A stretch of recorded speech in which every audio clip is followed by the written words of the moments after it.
Welcome to USA Global TV and Radio, where our mission is to provide education, entertainment, hope, and inspiration.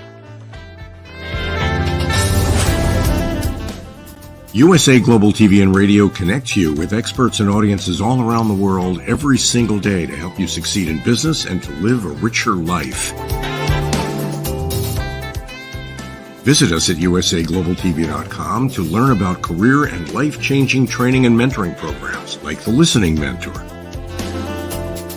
Subscribe to our newsletter to stay informed about our special programs and offers. Discover how you can become a guest on one of our shows or a host or producer of a USA Global TV and Radio show of your very own. That's USA Global TV and Radio, where the doctor is always in.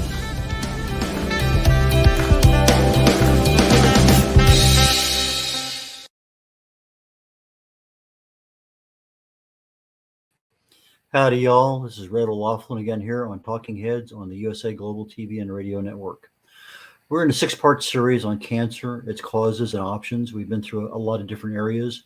Today, I intend to go into gut health and the immune system, and it'll become very obvious in a short while why those two are connected. Let me go ahead and bring up my first slide if I can, please. Okay, there we go. And disclaimer. I'm not a medical doctor, never worked in the pharmaceutical industry. I research the human body at the cellular level, chemically speaking. I look for cause and effect relationships. Treat a cause, fix a problem. Treat a symptom, you'll always be treating symptoms. I fell in love with chemistry many, many years ago. I use it now literally almost every single day to do some level of research, whether I'm reading some kind of report, going into the records, or looking at videos that have certain kinds of things. And the chemical end of things is what really interests me to know. What can you do to accelerate a reaction or shut it down, inhibit it? And in the process, our talks today, I'm looking at cancer. And if we know some things can precipitate cancer, can accelerate cancer, are there things that we can do that minimizes that growth? Those kinds of things. So that's the general area that I'm going to be driving in today. I mentioned, I believe in the very first section that we did on the 6-part series, that I believe there are 2 different kinds of mutations. One's a metabolic respiration issue with the cell itself at the mitochondrial level, where it affects the DNA. That is not a widely held perspective, but from a treatment perspective, it's far greater, particularly when you start getting into the stage 4 cancers. With regard to success and management of cancer compared to the genetic mutation theory that most all of us are involved with, and we know about the chemotherapy and radiation therapy and things like that. We talked about that quite a bit. We also talked about the causes and treatments a little bit. We're really going to go into a lot more detail of that next week. Standard of care says that you can't do clinical trials on things that are not within the standard of care. Well, for cancer treatment, standard of care is radiation and chemotherapy. So if you're trying to do something outside of that realm, it's very difficult to set up and have the FDA pay attention to it.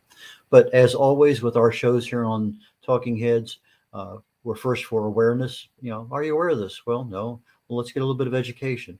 And then at some point in time, if there is a problem, you have the opportunity to talk to your doctor and solicit some additional expert advice from your doctor. Today, primarily going to focus on gut health. And there's a good reason why, because our gut is our second brain. And as such, there's just so many things going on down there. And so with that regard, let's just go ahead and jump into it. So terms associated with our gut. We have the microbiome. It's a collective set of genomes of microorganisms in a specific area. In other words, in this particular case, our gut, would be in our gastrointestinal area. A genome, that's the complete set. That's our DNA of an organism. That is what makes that organism that organism.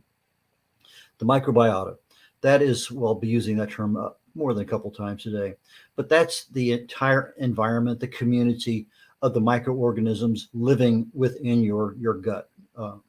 Our gut, basically your gastrointestinal system, and your gut health deals with everything from the effective digestion and absorption of nutrients to stabilizing the microbiota, to effective immune system, your normal well-being, your quality of life. Those are the things that we're looking at when we talk about gut health. How do I know I have good gut health? Well, typically, if you have regular and pain-free bowel elimination, you go to the bathroom. Number two, you don't have a problem. Uh, you have a fair level of consistency with regard to the energy that you use every day.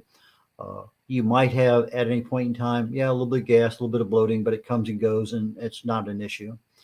Uh, the amount of time it takes from when you eat something to the time it actually leaves the body, it's within a norm that says, okay, it's not going to take me a week for this thing to leave my system. It's not going to leave the system 12 hours. There's a normal time for transiting. Uh, Believe it or not, our gut health affects our mental clarity because our gut is our second brain.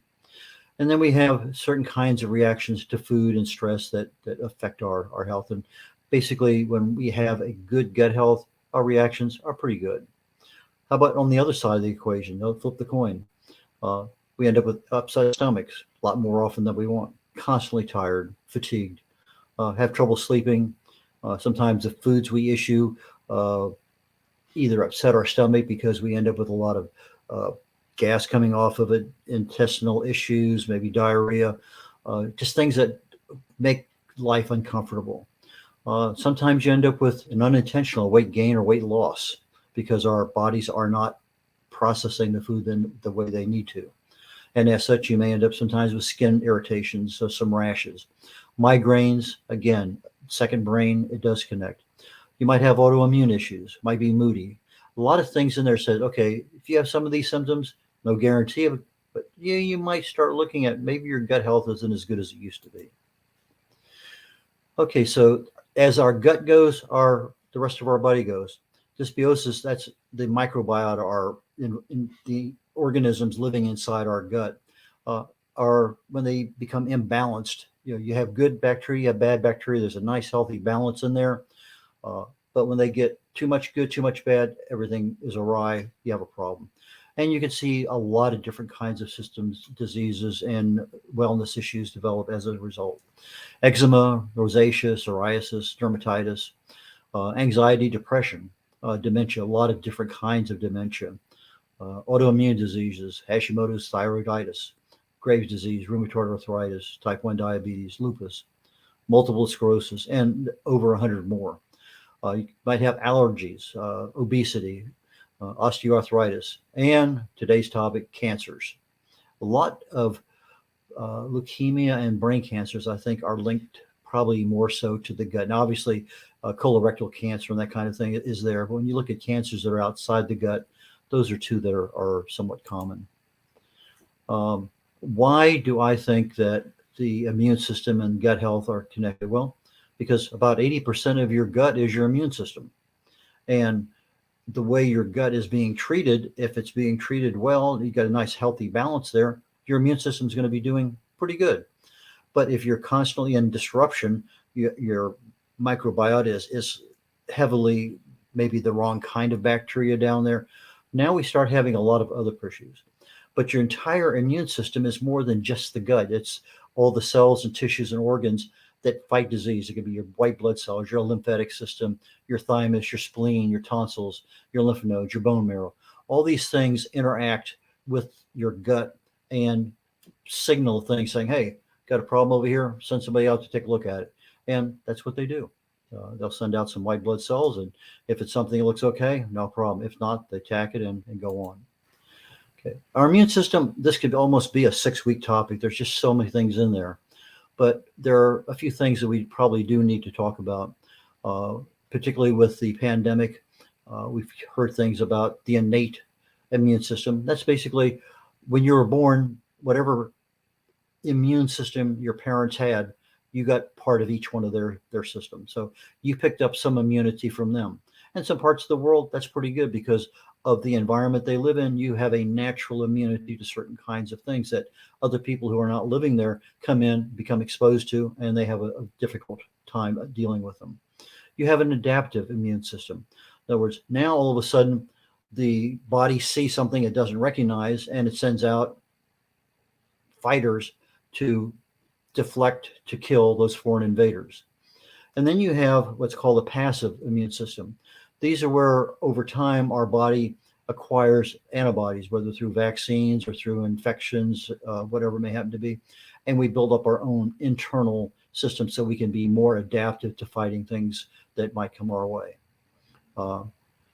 With the pandemic, some people never had any symptoms. Other people ended up in the hospital. Same virus, different levels of effect on the body, might have a major cause on how well their immune system was protecting them. We have an external immune system. That's our stomach acid, our skin, our tears. These are things that keep invaders at bay. Then we have an internal protection system. That's our inflammatory response. When something happens, the autoimmune system goes into high gear. It sends out, let's say that I have a trauma, I drop something on my big toe. Well, it's going to signal some level of pain back. The immune system is going to respond automatically. It's going to send signals down there saying, I want it to swell up because I want to keep everything away from it. I'm going to have some level of pain, swelling, inflammation, redness, soreness, heat. Those are things that are the normal response that our immune system gives us. So those white blood cells, those are the T cells. We have B cells and T cells, but without getting into a lot of detail, our white blood cells are the ones that go out and actually fight the invader. In this particular case, since we're talking about cancer cells, now let's keep that focused on that. So our cytotoxic T lymphocytes are their first line of defense. Cancer cells are not viruses, they're not bacteria, they're not fungi. As a result, now we have a problem. With cancer cells being normal cells that are mutated, where a virus, a bacteria, or a fungus can easily be seen by our immune system, the cancer kind of pulls the wool over our eyes, and we can't tell a normal cell from a cancer cell that's mutated. That's when we have problems, because now the immune system can't function the way that we need to have it function. We want to be able to stop that growth of abnormal cells, but we can't see it. Our system inside of us, our immune system that was designed to capture this thing, stop it, all of a sudden is blinded. So what are some symptoms of a weakened immune system? Well, if you're always fighting a cold, you get a cold, you used to have it 2 or 3, 4 days, it was over. Now 2 weeks later, you're still fighting it. You get rid of it, it comes back a couple, 3 weeks later. That's a clue. If you work under extremely high stress levels all the time, you're probably going to be stressed out. That's kind of another clue. If you have any kind of wound, the wounds should heal up generally pretty well within just a few days. Start seeing scabs appear, everything works well. But if that wound is just super slow to heal, again, a clue. Infections that never quite go away completely. Just talked about a cold, but there might be some other ones. You have a lot of digestive issues that just don't go away. Those are signs of a weakened immune system. You don't need every single one of them, but it's one of those things that if you have a problem, you're going to be talking to your doctor, might be something to look at. You also have a lot of other ones that are tangential to the ones I just talked about, but they're all part of the big system. If your hands are cold all the time, you're not getting that circulation. Diarrhea lasting more than a week. Generally speaking, you have a problem. 10 days is kind of the magic number. It's either going to get better, get worse, or stay the same. But if it's going to get better or stay worse in 10 days, you're going to know. But if after 10 days, nothing's changing, there's a problem. You might have dry eyes, something out of the ordinary, fatigue, mild fever, some headaches sometimes that come and go, maybe rashes, maybe your joints ache. Sometimes it manifests itself as patchy hair loss. Some people are overly sensitive to sunlight. Others may have trouble swallowing. Still others may have that tinglingness, that numbness in their ends of their fingers and the ends of their toes. Some people are a little bit jaundiced, and you end up with yellow skin or yellow eyes. And that, again, is the immune system is just worked to death, and it's just not functioning as well as it could. What causes the immune system to not protect you as well as it could? Well, it could be an infection. Smoking and alcohol certainly have some level of impact. Again, it's what is the norm? How much are you abusing that norm? You may have nutrient deficiency, hormonal imbalances. You might have a disease. Any kind of disease is going to weaken your immune system, because that immune system is out there fighting that disease.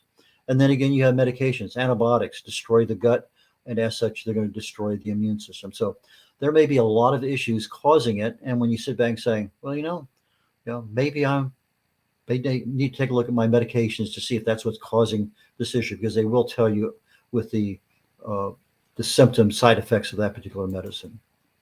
What does food do to the immune system? Well, if it's a high carb diet and you're on it for a long period of time, and again, I'm not talking about just having, French bread and spaghetti and a big dessert, that's a high carb diet. But if that's what you're having 3 times a day, month after month after month, now you're having a major chronic issue. And over time, a high carb diet may weaken the immune system. You look at the other end of the spectrum, low carb, no carb, keto.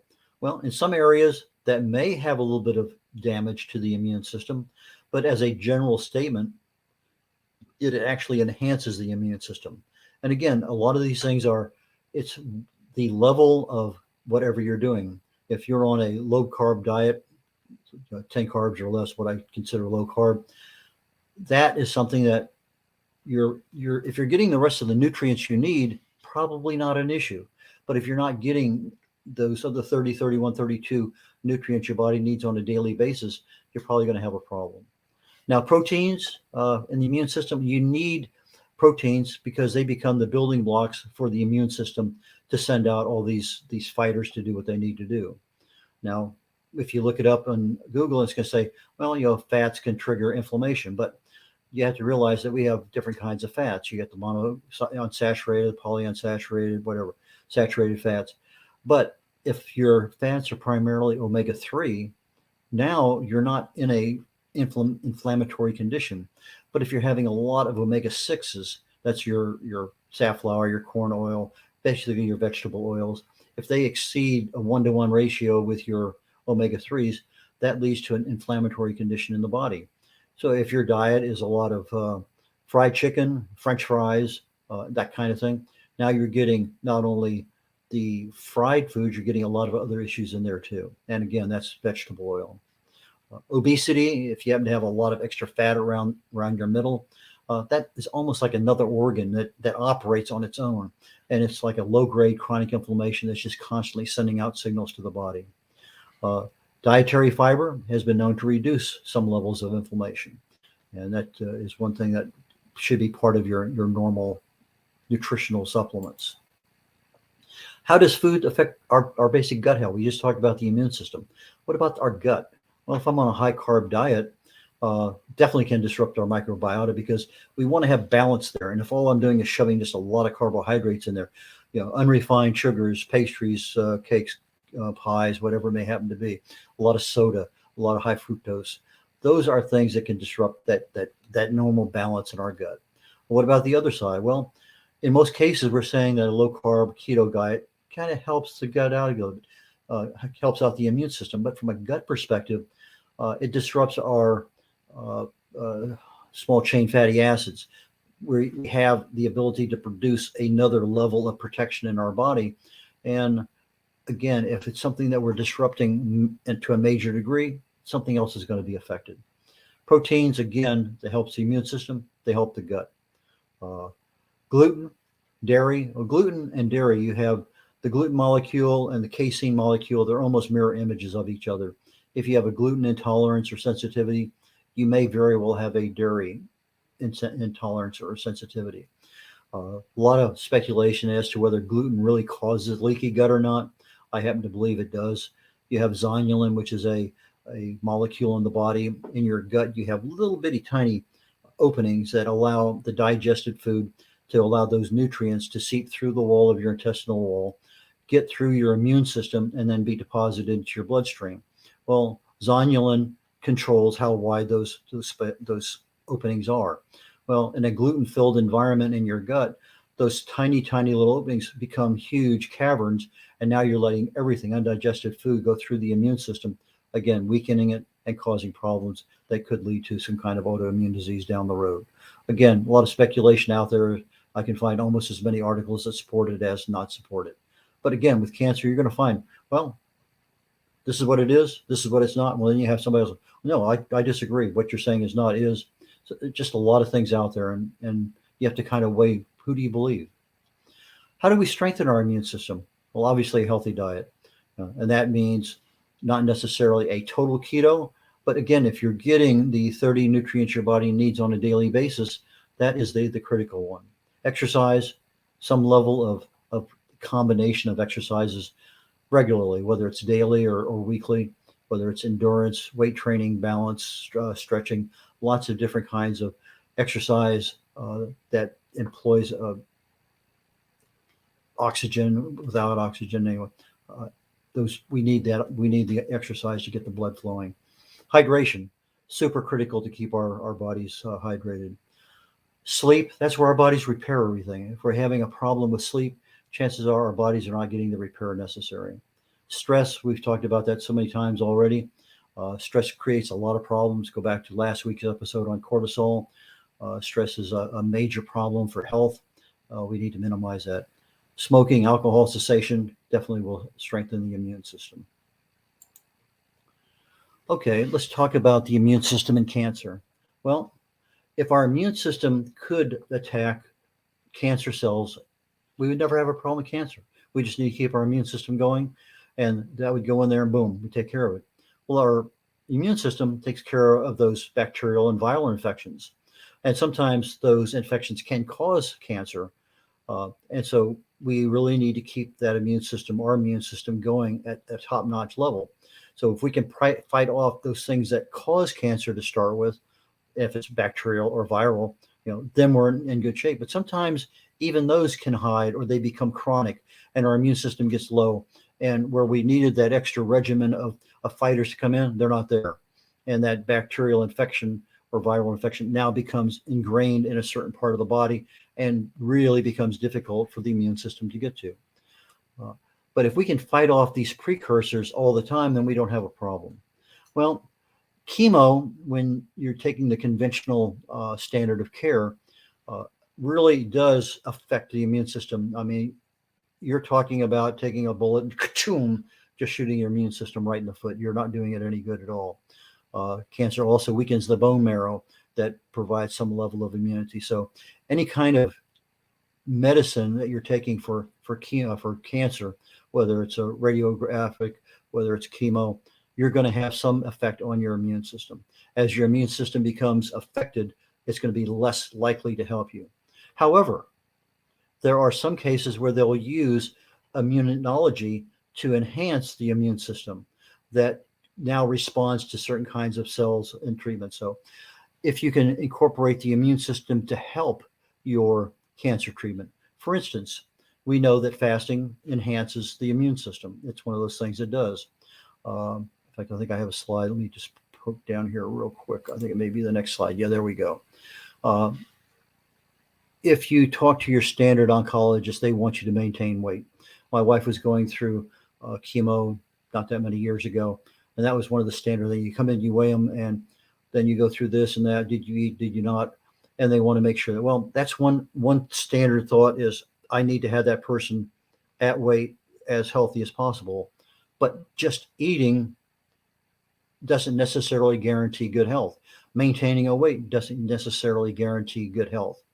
However, if I want to improve my health through autophagy and through some other things, fasting, extended fasting, more than 24 hours, might provide a way of doing things. Well, I think 2 or 3 of these sections back, we talked about fasting prior to chemotherapy, 24, 48, 72 hours. What happens? Well, it turns out that when you fast for 24 hours, your body has a certain response to chemo.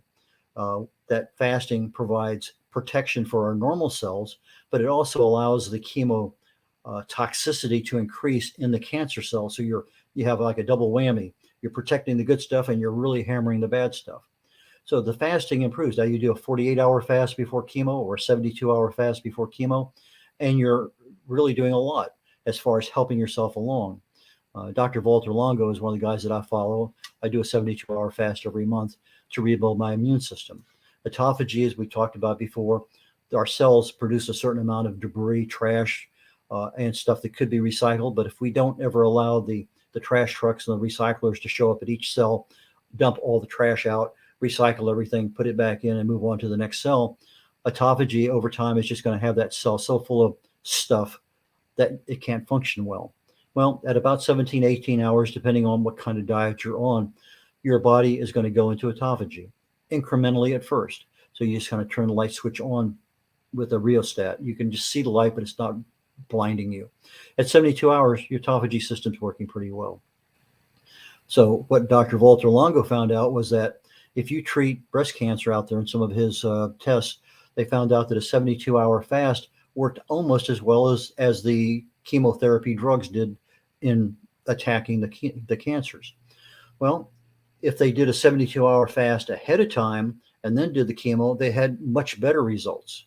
A lot of stuff out there with regard to how to use fasting or fasting mimicking diets. You're actually eating some level of food during a fast day, but it doesn't register in the body as such.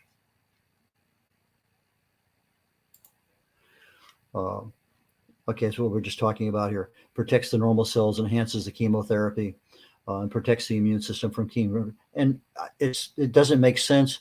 Okay, I'm not eating, but I'm healthier than when I was eating. But that's the way it works.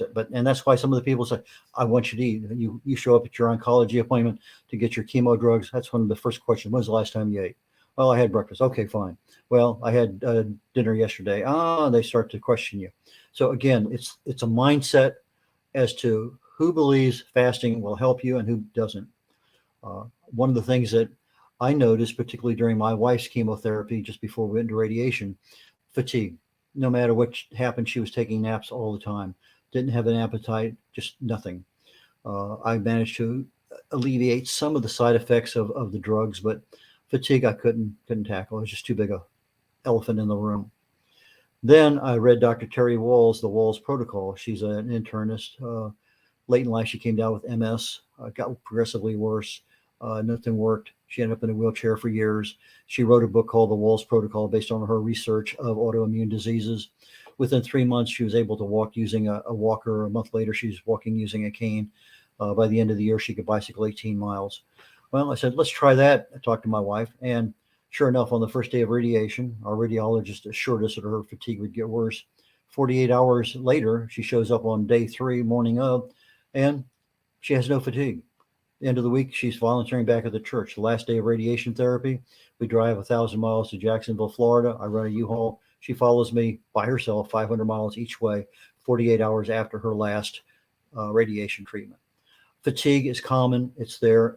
So there are things that can be done to help, and fasting is one of them. The Wall's Protocol, by the way, provides you with about 32 of the nutrients that the body needs on a daily basis. Again, I mentioned there's a couple different schools of thought, particularly with food and fasting and chemotherapy. Some think eating helps. Others says fasting helps more. Chemotherapy really and truly destroys and obliterates both your immune system and your gut health. Fasting reduces glucose as a fuel.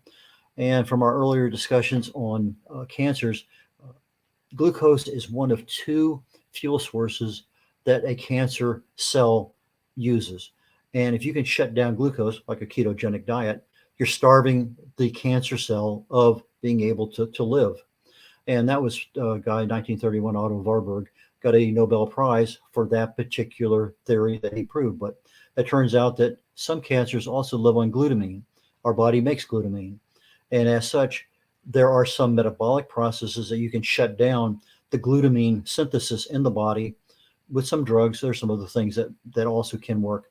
And so fasting can affect glutamine, but if you look at glutamine synthesis from some other direction, berberine is one that comes off the top of my head as a nutrient that affects glutamine synthesis. But there's some other drugs, DON is one of them, that is being used from a metabolic perspective to treat chemo. So with that being in mind, I'm going to conclude it here. We're just almost at the 30-minute window. And next week, I'm going to be on vacation, but we will have the best of on the show. And then in 2 weeks, we'll be back to conclude. Hopefully, we can get the options that are available in a lot of detail. I can be reached at red@red.olaughlin.com. That's REDOLAUGHLIN. That's red.olaughlin.com. My website is red.olaughlin.com. red.olaughlin@gmail.com is my preferred email address. red@red.olaughlin.com will also work. And just give me a call on the phone, 281 687 1188. I have some books there. My Alzheimer's book is my most recent from about a month and a half, 2 months ago. Talks about some of the causes of Alzheimer's and what you might have as an option. Longevity Secrets for Healthy Aging goes into 2 primary causes of aging and what you can do to accelerate or decelerate the aging process. The Joy of Ageless Health talks about the primary causes of disease and what you can do to counter each one of them. And then no matter what you can do, it talks about your subconscious brain. That's part of your body that it controls 95% of everything you do. So those can be found on my website or on Google. And with that, we're going to conclude today's episode of The Wise Ones, Talking Heads. And I will see you again in 2 weeks. Take care now.